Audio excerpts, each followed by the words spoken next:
Item ಯಾವುದೇ ಇರಲಿ try ಮಾಡಿ ಆಚಿ ಚಿಕನ್ ಮಸಾಲಾ. ವಿವಾದಿತ ಲಾಡ್ಲೆ ಮಶಾಕ್ ದರ್ಗಾದಲ್ಲಿ ಶಿವಲಿಂಗ ಪೂಜೆಗೆ ಕೋರ್ಟ್ ಗ್ರೀನ್ ಸಿಗ್ನಲ್ ಕೊಟ್ಟಿದೆ. ಕಾರಣ ಶಿವರಾತ್ರಿಯ ಪ್ರಯುಕ್ತ ಶಿವಲಿಂಗ ಪೂಜೆಗೆ ಅನುಮತಿ ಕೊಟ್ಟಿದ್ರೂ ಕೂಡ ಕಾನೂನು ಸುವ್ಯವಸ್ಥೆಯನ್ನ ಹದಗೆಡದಂತೆ ನೋಡ್ಕೊಳ್ಳಬೇಕು. ಇಫ್ ಸಪೋಸ್ ಕಾನೂನು ಸುವ್ಯವಸ್ಥೆಯನ್ನ ಹದಗೆಡುವ ಪರಿಸ್ಥಿತಿ ಕಂಡು ಬಂದ್ರೆ ಅಂಥವರ ವಿರುದ್ಧ ಕಠಿಣ ಕ್ರಮ ಕೈಗೊಳ್ಳಲಾಗುತ್ತೆ ಅಂತ ಕೂಡ ಕೋರ್ಟ್ ತನ್ನ ಆದೇಶದಲ್ಲಿ ತಿಳಿಸಿದೆ.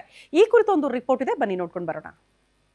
ಫೆಬ್ರವರಿ 15ರಂದು ಮಹಾಶಿವರಾತ್ರಿಯಂದು ಲಾಡ್ಲೆ ಮಶಾಕ್ ದರ್ಗಾದಲ್ಲಿರುವ ಶಿವಲಿಂಗಕ್ಕೆ ಪೂಜೆ ಮಾಡಲು 15 ಜನರಿಗೆ ಅನುಮತಿ ನೀಡುವಂತೆ ಹಿಂದೂ ಸಂಘಟನೆಗಳು ಕಲಬುರಗಿ ಹೈಕೋರ್ಟ್ ಪೀಠಕ್ಕೆ ಅರ್ಜಿ ಸಲ್ಲಿಸಿದ್ವು.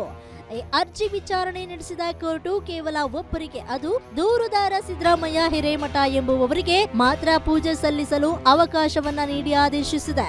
ಇನ್ನು ಪೂಜೆ ಸಲ್ಲಿಸಲು ತೆರಳುವ ಅರ್ಜಿದಾರರಿಗೆ ಭದ್ರತೆ ಕಲ್ಪಿಸಬೇಕು. ಒಂದ್ ವೇಳೆ ಕಾನೂನು ಸುವ್ಯವಸ್ಥೆ ಉಲ್ಲಂಘಿಸಿದ್ರೆ ಕಠಿಣ ಕ್ರಮ ಕೈಗೊಳ್ಳುವಂತೆ ಸೂಚನೆ ನೀಡಿದೆ. ಅದು ವಕ್ಫ್ ಬೋರ್ಡ್ ಆರ್ಡರ್ ನನ್ನ ವಿರುದ್ಧ ಆಗಿದ್ದದೆ. ಪೂಜೆ ಮಾಡಬೇಡಿ ಅಂತ ಎಲ್ಲಿಯೂ ಆರ್ಡರ್ ಇಲ್ಲ. ಹೀಗಿದ್ರು ಕೂಡ ಇವರು ಕಾನೂನು ಕೈಗೆ ತೆಗೆದುಕೊಂಡು ಅಲ್ಲಿ ಪೂಜೆ ಮಾಡೋದಾಗಿ ತಡೀತಾರಂದ್ರೆ ಪೂಜೆ ಇಲ್ಲ. ಲಿಂಗನೂ ಕೂಡ ಮುಚ್ಚಾಕ್ ಬಿಟ್ಟಿದ್ದಾರೆ. ನೋಡಿ, ಇಷ್ಟು ಕೋಣೆ ಇದೆ. ಮೊದಲು ಲಿಂಗ ಇಲ್ಲಿತ್ತು ಕಾಣಿಸುತ್ತೆ, ಮಧ್ಯದಲ್ಲಿ ಒಂದು ಕೋಣೆ ಇದೆ, ಬಹುಶಃ 12 ಅಡಿ ಇರ್ಬೋದು. ಮಧ್ಯದಲ್ಲಿರುವಂಥ ಶಿವಲಿಂಗವನ್ನು ಹಾಗೆ ತಂದು ಹಿಂದೆಲ್ಲ ಸಣ್ಣ ಕಲ್ಲು ಚಿಪ್ಪುಗಳು ಇಡ್ತಾ ಬಂದಿದ್ದಾರೆ. ಬಂದು ಅದಕ್ಕೊಂದು ಚಾದರ್ ಹಾಕಿಬಿಟ್ಟಿದ್ದಾರೆ.